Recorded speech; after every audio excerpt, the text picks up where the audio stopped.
హిందూ సాంప్రదాయాల్లో ఏ మంచి పని ప్రారంభించాలన్నా ముందుగా తిథి చూస్తారు. ఏకాదశి తిథి ఉంటే చాలు పని ప్రారంభిస్తారు. ఒక సంవత్సరంలో ఉండే 24 ఏకాదశుల్లో ఆషాఢ మాసంలో వచ్చే ఏకాదశిని తొలి ఏకాదశి అని అంటారు.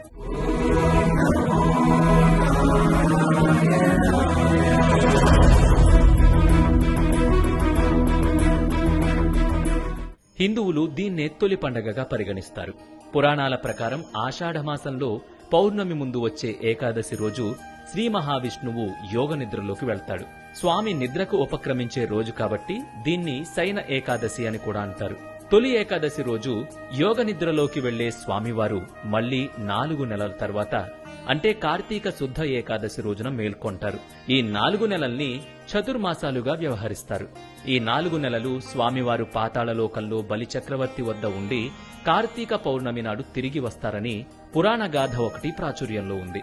తొలి ఏకాదశి రోజు రోజంతా ఉపవాసం ఉండి జాగరణ చేసి మర్నాడు అంటే ద్వాదశి రోజు ఉదయం శ్రీ మహావిష్ణువును పూజించి తీర్థప్రసాదాలను స్వీకరించి భోజనం చేస్తే జన్మజన్మల పాపాలు ప్రక్షాళనవుతాయని భక్తుల నమ్మకం.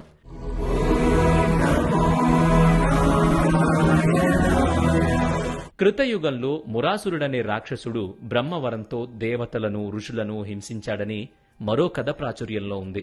శ్రీ మహావిష్ణువు ఆ రాక్షసుడితో 1000 ఏళ్లు పోరాడి అలసిపోయి ఓ గుహలో విశ్రాంతి తీసుకుంటుండగా శ్రీహరి శరీరం నుంచి ఓ యోగమాయ ఆవిర్భవించింది. అది ఆ రాక్షసుణ్ణి అంతం చేసిందట. శ్రీ మహావిష్ణువు ఆ యోగమాయను ఏకాదశి తిథిగా అనుగ్రహించాడని చెబుతారు.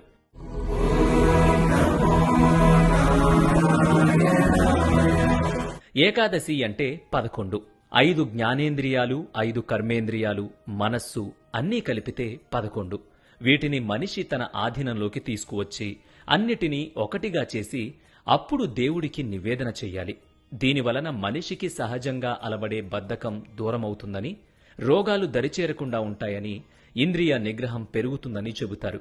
ఈ 4 నెలల కాలాన్ని అత్యంత పవిత్రంగా పరిగణించి చతుర్మాస్య దీక్ష చేస్తారు. ప్రస్తుతం మఠాధిపతులు, సన్యాసం తీసుకున్నవారు మాత్రమే ఈ వ్రతాన్ని ఆచరిస్తున్నారు.